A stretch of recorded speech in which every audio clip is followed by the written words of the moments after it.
सहनाववतु सहनौ भुनक्तु सह वीर्यं करवावहै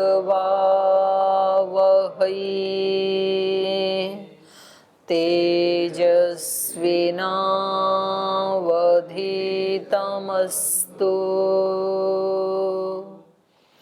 मा विद्विषावहै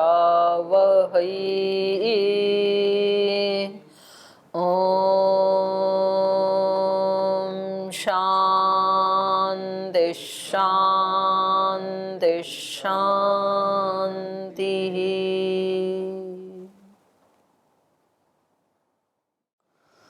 तो वेदांत दर्शन का द्वितीय अध्याय पढ़ रहे हैं और उसका द्वितीय पाद हमने संपन्न किया।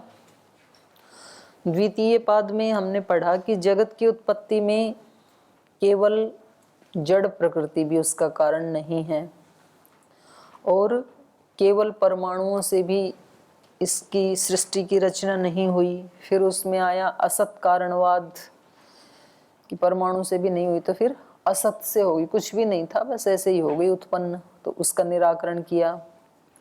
फिर बौद्धों का मत आया कि सब कुछ क्षणिक है, नष्ट हो रहा है, उत्पन्न हो रहा है, तो क्षणिकवाद का निराकरण किया। फिर विज्ञानवाद आया कि वास्तव में है नहीं सृष्टि, केवल हमें ज्ञान हो रहा है, अंदर विज्ञान है, उसी से ही व्यवहार हो रहा है।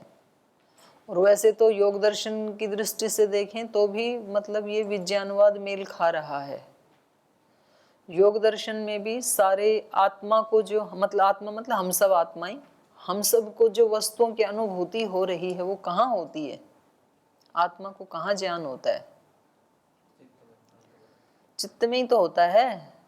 चक्षु इंद्रिय बाहर से रूप का ज्ञान लेकर के जाती है, चित्त के पास पहुंच जाती है। तो आत्मा तो चित्त को ही देखता है ना, प्रत्ययानुपश्य।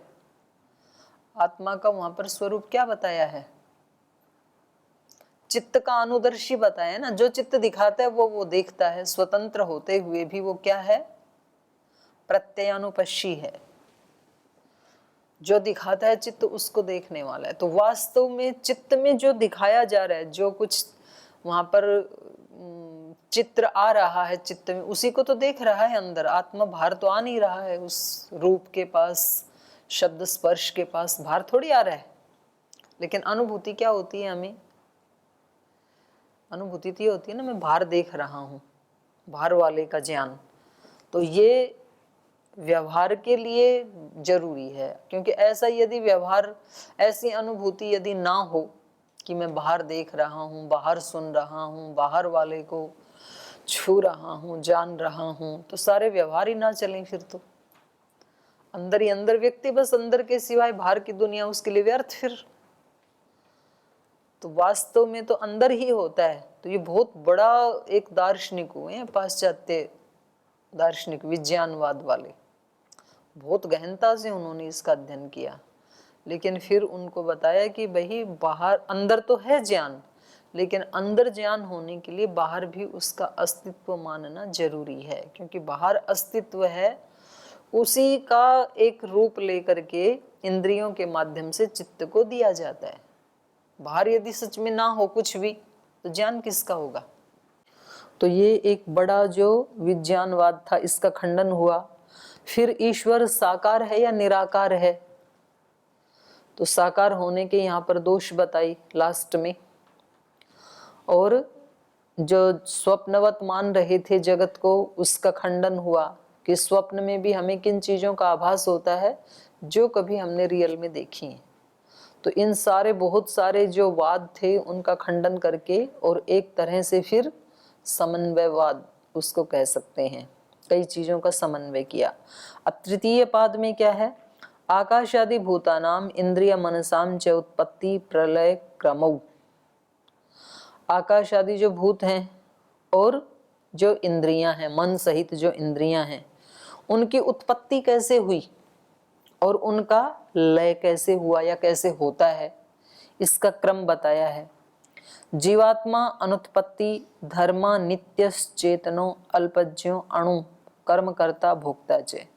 फिर जीवात्मा का स्वरूप इस पाद में हम पढ़ेंगे, वो कैसा है? अनुत्पत्ति धर्म वाला है जीवात्मा, नित्य है, चेतन है, अल्पज्ञ है, अणु, अणु का मतलब अणु परिमाण वाला है, वो विभू परिमाण वाला नहीं है।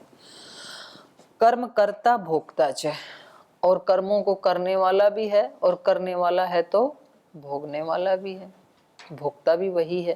क्योंकि कुछ लोग क्या कहते हैं कि सब कर्म प्रकृति से हो रहे हैं, शरीर इंद्रियों से हो रहे हैं, आत्मा नहीं करता है कुछ भी।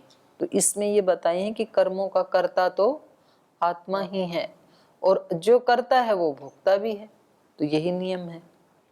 तो ये हम तृतीय पाद में पढ़ेंगे। तो चलिए, तो पहले सूत्र में कहा न व्यदश्रुते है। पहले एक प्रसंग आया था कि सबसे पहले आकाश की उत्पत्ति हुई, क्योंकि पहले एक स्पेस हो, आकाश हो, उसमें तो फिर ये सारी चीजें बनेंगी ना। तो वहां पर आया था आकाशाद वायु, आकाश के बाद फिर वायु की उत्पत्ति हुई। तो यहाँ पर पूर्व पक्षी कह रहे हैं न वियत, वियत मतलब आकाश, आकाश की उत्पत्ति नहीं होती। क्यों नहीं होती है? अश्रुते है, कहीं सुना ही नहीं जाता है सृष्टि के क्रम में। सृष्टि रचना का जहाँ जहाँ कोई प्रसंग आता है तो वहां पर आकाश की उत्पत्ति की बात सुनी नहीं जाती है, कोई प्रमाण ही नहीं है। आकाशो नोत्पद्यते, आकाश की उत्पत्ति नहीं होती है। कथम तस्या अनुत्पत्ति धर्मत्वम, क्यों नहीं होता है? बोले उसके अनुत्पत्ति धर्म वाला होने से, उसमें उत्पत्ति धर्म है ही नहीं। क्यों नहीं है? अश्रुते है, तो बोले उसके बारे में कह रहे हैं अश्रुते, श्रुते अभावात, उसके कहीं श्रुति या प्रमाण का अभाव होने से। उत्पत्ति प्रकरणे तस्य श्रुति ही श्रवणम न विद्यते, जो सृष्टि रचना का उत्पत्ति प्रकरण है उसमें कहीं भी उसका श्रुति या उसका श्रवण विद्यमान नहीं है। जैसे एक उदाहरण दे रहे हैं छांदोग्य उपनिषद का, तद यथा सदैव सौम्य अग्रे आसीत, हे सौम्य, सबसे पहले सृष्टि की रचना में, सृष्टि के आदि में कौन सा तत्व विद्यमान था? सत, सत एव। फिर इत्यारभ्य, तो यहां से सृष्टि रचना का प्रारंभ करके तद ऐक्षत, उस सत्य ने ईक्षण किया, बहुश्याम प्रजा येय इति, मैं प्रजाओं से बहुत हो जाऊं, अकेला ना रहूं, उस सत्य ने ऐसे सोचा। तत्तेजो असृजत, तो ऐसा सोच करके उसने सबसे पहले किसका सृजन किया? तेज का। तो आकाश का तो नाम आया ही नहीं, तेज का नाम आया ना वहां पे। तो कहा फिर उसके तेज के बाद और चीजें बनती चली गई, तेज के बाद फिर पृथ्वी वायु आकाश ये सब बनते चले गए। इत्युक्तम नहीं अत्र आकाशस्य उत्पत्ति श्रूयते, तो ये जो सृष्टि का प्रकरण है इसमें आकाश की उत्पत्ति तो कहीं सुनी नहीं जाती, आती ही नहीं है।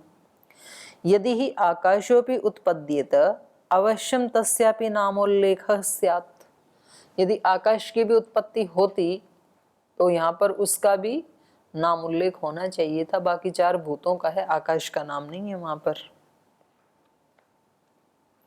तो इसलिए इससे क्या निकाला इन्होंने? आकाश की उत्पत्ति नहीं होती है।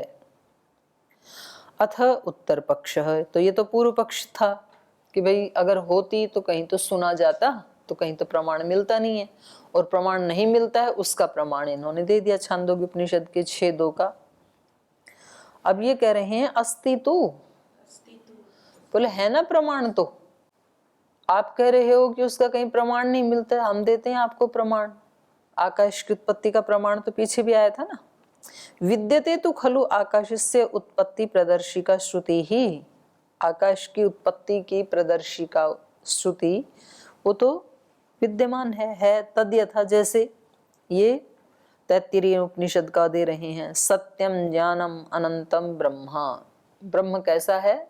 सत्य स्वरूप है, ज्ञान स्वरूप है, अनंत स्वरूप वाला है, उसका कहीं अंत नहीं है।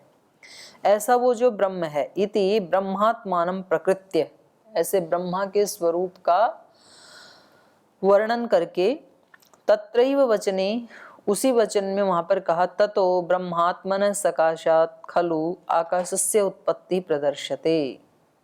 तो वहां पर ब्रह्म के स्वरूप का वर्णन करके तत्रैव वचने, वहीं उसी प्रसंग में, ततः उसके बाद कहा, ब्रह्मात्मन सकाशात, उस ऐसे ब्रह्म से जो सत्य स्वरूप, ज्ञान स्वरूप, अनंत स्वरूप ब्रह्म है, उससे आकाशस्य उत्पत्ति प्रदर्शते, उससे फिर आकाश की उत्पत्ति दिखाई गई है।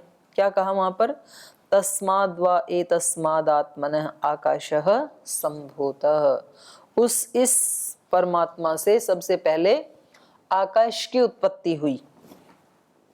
तो पूर्व पक्षी कह रहे हैं इस श्रुति को सुनकर के, पुनः पूर्व पक्षत्वेन प्रतिवदति, पूर्व पक्षी की तरफ से कहा जा रहा है, गौण्या संभवात। बोले ये जो आप कह रहे हो ना, तस्माद् वा एतस्माद् आत्मनः आकाश संभूत, ये आकाश की संभूति तो कैसी है, गौण रूप से कहा है, वहां मुख्य रूप से नहीं कहा। मतलब अपनी श्रुति तो मुख्य है और दूसरा कोई प्रमाण दे दे तो गौण रूप से कहा है, वो तो वो गौण है। तो ये भी एक तरीका है पूर्व पक्षी का। गौणी असंभवात, वो जो वहां पर सृष्टि रचना कही है आकाश की, वो तो गौण है, वो तो प्रमुख नहीं है, इसलिए असंभवात, संभव नहीं है। या ही तैत्तिरीयो उपनिषद उपनिषदि आकाशस्य उत्पत्ति श्रूयते सा गौणी न तो मुख्या। तैत्तिरीय उपनिषद में जो आकाश की उत्पत्ति कही है वो तो प्रधान नहीं है, गौण है, न तो मुख्या। कुतः असंभवात तस्योत्पत्तेर असंभवात, उस आकाश की उत्पत्ति के असंभव होने से, संभव न होने से, न ही सर्वगतस्य व्यापिन आकाशस्य उत्पत्त्या भवितव्यम, क्योंकि उत्पत्ति तो उसकी होती है ना जो कोई एक देश में रहता है, जो सब जगह व्याप्त है, उसकी उत्पत्ति कैसे हो सकती है। और आकाश क्या है, सब जगह व्याप्त है, कोई ऐसी जगह नहीं है जहाँ आकाश ना हो, तो उसकी उत्पत्ति कैसे हो सकती है। तो फिर भी जो आकाश की उत्पत्ति दिखाई है तो वो कैसा वर्णन है, गौण वर्णन है, ऐसा पूर्व पक्षी का कहना है। न हि सर्वगतस्य व्यापिनः आकाशस्य उत्पत्त्या भवितव्यम् अवकाशात्मनः तस्य अभिव्यक्ति भावात् स्याद् उत्पत्ति कथनम्। आत्मना अवकाशात्, अवकाश आत्मना तस्य अभिव्यक्ति, उसका अपना स्वरूप क्या है आकाश का, अवकाश, खालीपना, और वो जो अवकाश की अभिव्यक्ति है उसको ही मुख्य गौण रूप से क्या कह दिया, आकाश की उत्पत्ति। तो जैसे कल मैंने बताया था ना आपको रामायण में कि भाई जैसे कुछ लोग बैठे हों और फिर एक को और बिठाना है, तो हम क्या बोल देते हैं कि थोड़ा अवकाश बनाओ, थोड़ा स्थान बनाओ, इनको एडजस्ट करो, और फिर सर्क करके आप लोग आकाश अवकाश प्रदान कर देते हैं। तो ये आकाश तो पहले से ही था, नई उत्पत्ति थोड़ी हुई है। तो ऐसे ही ये भी कह रहे हैं यहाँ पर कि तस्य अभिव्यक्ति भावात, उस आकाश की अभिव्यक्ति के भाव से उत्पत्ति कथनम, उत्पत्ति का कथन कर दिया जाता है। वैसे तो आकाश की उत्पत्ति हो नहीं सकती है क्योंकि वो तो सब जगह व्याप्त है, तो उसकी उत्पत्ति कैसे हो सकती है। तत्रैव हेतु प्रदीयते, ये बहुत कंफ्यूजिंग करने वाला प्रसंग बहुत चलता है ये, क्योंकि जो पांचों भूतों की उत्पत्ति है उसमें आकाश भी एक भूत है, और आकाश भूत रूपी जो पांचवा भूत है उसकी तो उत्पत्ति होती है। जैसे पृथ्वी आदि हैं उनका एक एक गुण है, ऐसे ही आकाश का भी अपना एक गुण है। जैसे अग्नि का गुण क्या है, रूप, पृथ्वी का गंध, गंधवती पृथ्वी, वायु का स्पर्श, ऐसे ही आकाश का शब्द, शब्द वाला है आकाश, उसका अपना गुण भी है, गुण है, गुणी भी है, उसकी उत्पत्ति भी दिखाई गई है। और एक जो शून्य आकाश है उसका मतलब है अभाव, वो उसकी सत्ता नहीं है। अवकाश या शून्य का मतलब क्या होता है? अभाव। तो एक आकाश है अभावात्मक, उसका शून्य स्वरूप माना है। शून्य का मतलब अभाव। और जो दूसरा जो भौतिक आकाश है वो तो उत्पत्ति हुई है, उसकी सत्ता है, वो सत्तात्मक है वो आकाश। तो दिखता क्यों नहीं है? क्योंकि वो रूप का विषय नहीं है, उसका विषय रूप नहीं है ना, उसका गुण रूप नहीं है, उसका गुण तो शब्द है। तो शब्द के प्राप्त होने से पता लगता है कि आकाश भी है, क्योंकि गुण हमेशा गुणी में ही रह सकता है। किसको? हाँ, अंतरिक्ष को गौण रूप से आकाश बोल देते हैं। अंतरिक्ष का अर्थ आकाश नहीं है, गौण रूप से अंतरिक्ष को आकाश बोल देते हैं। तो आकाश तो है सत्तात्मक, जो 5 भूत वाला आकाश है। और यहाँ पर जो ये खंडन कर रहे हैं पूर्व पक्षी, ये शून्य आकाश को लेकर, अभावात्मक आकाश को लेकर के कह रहे हैं कि अवकाशात्मना तस्य अभिव्यक्ति भावात् स्यात् उत्पत्ति कथनम। हाँ, और सत्तात्मक है वो। वो अभावात्मक है, शून्य, तो उसकी उत्पत्ति नहीं होती है। और कह रहे हैं ये तत्रैव हेतु प्रदीयते, ये भी पूर्व पक्षी का ही है कि कह रहे हैं अगर आप शब्द प्रमाण से, तैत्तिरीय उपनिषद के शब्द प्रमाण से ये प्रमाणित कर रहे हैं, तस्माद् वा एतस्माद् आत्मन आकाश संभूतः तत्रैव हेतु प्रदीयते, कह रहे हैं वहां पर ही ये भी हेतु दिया है। शब्दाच्च, शब्द से भी कह रहे हैं वो उत्पत्ति गौण ही माननी चाहिए। जैसे आपने शब्द प्रमाण दिखा दिया ना कि भाई शब्द प्रमाण है उसका तो कि वो आकाश उस ब्रह्म से उत्पन्न हुआ, तो बोले ये शब्द प्रमाण भी गौण कथन ही है। शब्दाच्च, शब्द से भी वो उत्पत्ति गौण ही माननी चाहिए, ऐसा इनका कहना है। आकाशस्य अनुत्पत्ति विषये प्रयुज्यमानात् विशेषण शब्दात् अपि सा किल उत्पत्तिर गौणी मंतव्या। आकाशस्य अनुत्पत्ति विषये, आकाश की अनुत्पत्ति के विषय में, प्रयुज्यमानात् विशेषण शब्दात्, प्रयुज्यमान विशेषण शब्द से भी, कौन सा प्रयुज्यमान विशेषण शब्द था? तस्माद् वा एतस्माद् आत्मन आकाशः संभूत, इस विशेषण शब्द से भी साकिल उत्पत्तिर, वो जो उत्पत्ति बताई है, गौणी मंतव्या, वो भी गौण माननी चाहिए। ये हाँ दूसरा दे रहे हैं ये वचन, वायुश्च अंतरिक्षम च एतद अमृतम। बोले देखो यहाँ पर क्या कहा है, वायुश्च अंतरिक्षम च एतत् अमृतम, बृहदारण्यक का वाक्य है ये। इनको क्या कहा यहाँ पर? वायु को, अंतरिक्ष को अमृत कहा। अमृत मतलब न मरने वाला, जिसका कभी नाश नहीं होता है। और नाश किसका नहीं होता है? जो उत्पन्न नहीं होता है, जो नित्य होता है। जो वस्तु नित्य होती है, उत्पन्न नहीं होती है, उसी का तो नाश नहीं होता है ना।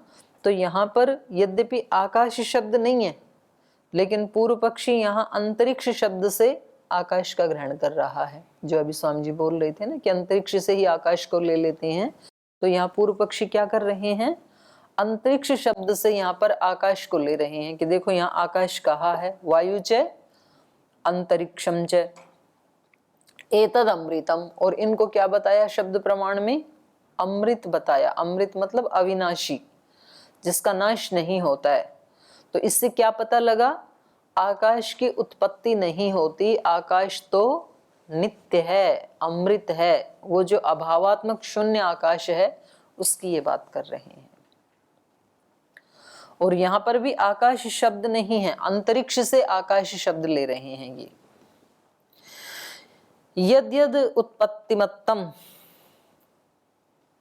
तत्तत् नश्वरम, जो जो उत्पत्ति वाला है वो नश्वर है, न अमृतम, वो अमृत नहीं है। यदि ही आकाश उत्पत्तिमान स्यात् तदा न अमृत शब्देन विशेष्येत। यदि ये आकाश शब्द भी उत्पत्ति धर्म वाला होता तो यहाँ पर अमृत शब्द से उसको विशेषित नहीं किया जाता, तो उसको अमृत कहा है, इसका मतलब उत्पन्न नहीं होता है।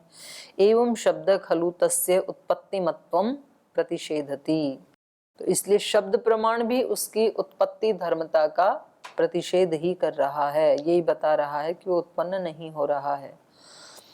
अतो ही तैत्तिरीय प्रदर्शिता किल उत्पत्ति आकाशस्य गौणी मंतव्या, तो इस शब्द प्रमाण को देखते हुए भी जो तैत्तिरीय उपनिषद में आकाश की उत्पत्ति बताई गई है वो उत्पत्ति कैसी है, गौण है, वो मुख्य नहीं है।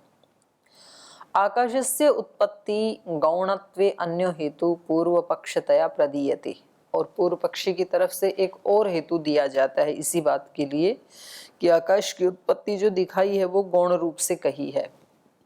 तो अगले सूत्र में कह रहे हैं स्याच्चैकस्य ब्रह्म शब्दवत्, स्याच्च एकस्य, एकस्य एक ही शब्द का प्रयोग स्याच्च गौण शब्द में भी प्रयुक्त हो सकता है। मतलब आप जो कह रहे हो कभी कभी एक ही शब्द है, कहीं कहीं वो मुख्य अर्थ में प्रयुक्त होता है, कहीं कहीं वो गौण अर्थ में प्रयुक्त होता है। तो कह रहे हैं एकस्य ब्रह्म शब्दवत् स्यात्, ये जो एक शब्द आकाश है, क्योंकि कुछ प्रमाण इसके क्या मिल रहे हैं, जैसे अमृत आदि ये जो प्रमाण हैं ये क्या कह रहे हैं, अनुत्पत्ति धर्मता को कह रहे हैं। तस्माद् वा एतस्माद् आत्मनः आकाश संभूत, ये उत्पत्ति धर्म को कह रहे हैं। तो जब कभी आपको एक ही शब्द के दो धर्म दिखाई दें शब्द प्रमाण से, तो वहां क्या मान लेना चाहिए कि कहीं एक जगह तो ठीक कथन है, वास्तविक कथन है, एक जगह गौण कथन है। तो कह रहे हैं यहाँ पर भी ब्रह्म शब्दवत, ब्रह्म के समान, माने ब्रह्म शब्द की जैसे उत्पत्ति गौण है, ब्रह्म कभी उत्पन्न नहीं होता है ना, तो ऐसे ही यहाँ आकाश शब्द की उत्पत्ति भी गौण है, ऐसे मान लेना चाहिए। जो हमने प्रमाण दिया है वहां पर तो वास्तविक अर्थ है आकाश की उत्पत्ति का, अर्थात आकाश उत्पन्न नहीं होता है, और जो आपने प्रमाण दिया है वहां पर गौण उत्पत्ति बताई गई है, वास्तव में उत्पन्न होता नहीं है। स्याच्च एकस्य तत्र तैत्तिरीयोपनिषदि यह खलु प्रयुक्तः संभूतः शब्द, तैत्तिरीय उपनिषद में जो संभूत शब्द का प्रयोग किया गया है, आकाशः संभूत, तस्माद् वा एतस्माद् आत्मनः आकाशः संभूत, ये जो शब्द में संभूत शब्द का प्रयोग किया है, और फिर कहा आकाशाद वायु, उस आकाश से फिर वायु उत्पन्न हुआ। स खलु न मुख्यतया स्यात् आकाश विषय उत्पत्त्यर्थकः, तो वहां पर वो आकाश की उत्पत्ति का मुख्य विषय नहीं है, किंतु गौणत्वेन स्यात्, बल्कि वहां पर उसको गौण रूप से मानना चाहिए। तत्र भवेत वायु प्रभृतीन प्रति तु उत्पत्ति बोधक, तो कह रहे हैं वहां पर जो वर्णन आया है ना, अब इनका कहना यह है कि भाई चलो आकाश को यदि आप गौण मान रहे हैं तो अगला कथन क्या है, आकाशाद वायु, उस आकाश से वायु उत्पन्न हुआ, तो फिर तो बोले वायु को भी गौण ही मान लो, और फिर उसके आगे चारों भूतों की उत्पत्ति बताई है वहां पर, तो सारे ही गौण होने लगेंगे। तो इनका क्या कहना है, इनका कहना है कि नहीं, केवल एक गौण है वहां पर आकाश, बाकी सब तो मुख्य अर्थ ही हैं। तो कह रहे हैं तत्र भवेत वायु प्रभृतिन प्रति तो उत्पत्ति बोधक, वहां पर जो शब्द प्रमाण है वो वायु आदि बाकी के जो चार भूत हैं उनके प्रति तो जो शब्द प्रमाण है वो उत्पत्ति बोधक ही है। तो बोले कथम स्यात् एकस्मिन् संदर्भे गौण मुख्य प्रवृत्ति कह इत्यत्र उच्यते, बोले जी ये कैसे हो सकता है, एक ही प्रसंग में जो उत्पत्ति का प्रसंग चल रहा है तो आप कह रहे हैं आकाश की उत्पत्ति तो गौण है और बाकी चारों भूतों की उत्पत्ति मुख्य है, तो बोले ऐसे कैसे हो सकता है एक ही प्रसंग में।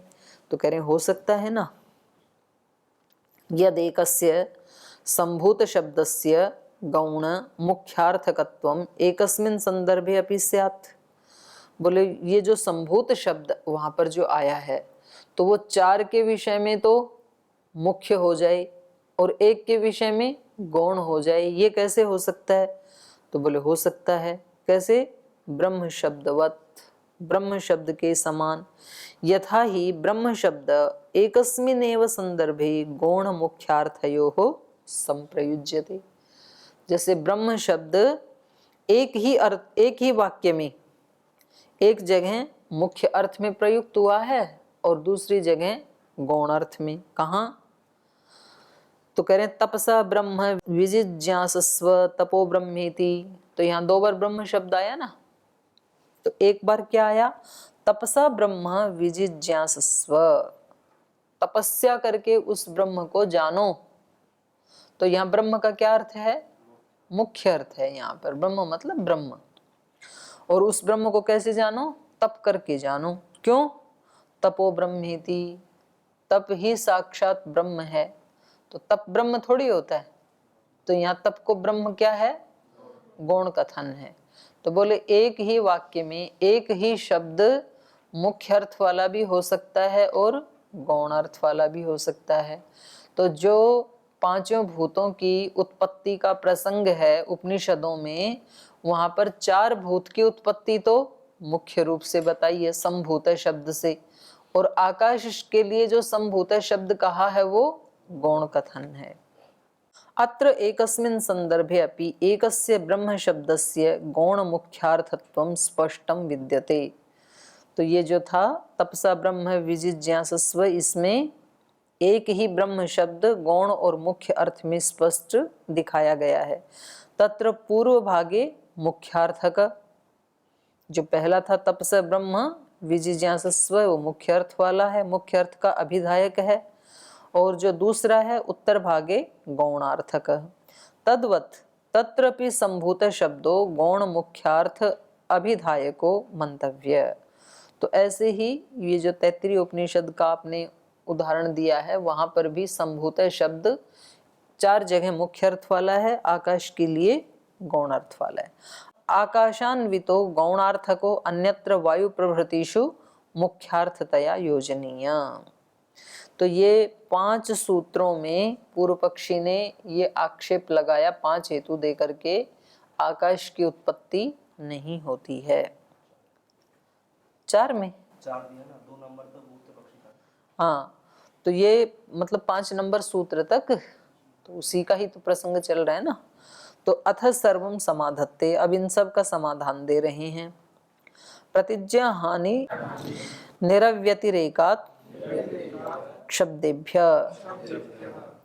प्रतिज्ञा अहानि, कह रहे शब्दों से ही प्रतिज्ञा की अहानि, अहानि मतलब हानि और अहानि मतलब रक्षा। कह रहे शब्द से ही तो प्रतिज्ञा की रक्षा होती है। प्रतिज्ञा अहानि, प्रतिज्ञा की रक्षा। व्यतिरेकात् शब्देभ्य, व्यतिरेकात् माने अभिन्न अर्थ वाला होने से, व्यतिरेक अर्थ वाला होने से माने एक ही अर्थ वाला होने से। भाई कहीं किसी शब्द का कुछ अर्थ ले लो, कहीं कुछ अर्थ ले लो, तो सारी प्रतिज्ञाएं ही खंडित होने लगेंगी। तो यदि आप एक ही शब्द का कहीं कुछ अर्थ लेंगे, कहीं कुछ अर्थ लेंगे, तो जो शब्द प्रमाण कहा जाता है, जो प्रतिज्ञा का सिद्धि करने वाला है, तो वो सारा खंडित होने लगेगा। अव्यतिरेकात् अयम संभूत शब्द न केवलम एकार्थम विदधाति। तो इसको फिर भाष्य को कल पढ़ेंगे, समय हो गया क्योंकि बड़ा है इसका भाष्य, छोटा भी नहीं है।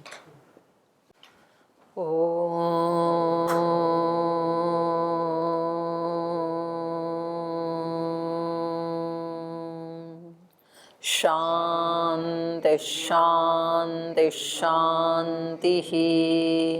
श्री गुरुभ्यो नमः।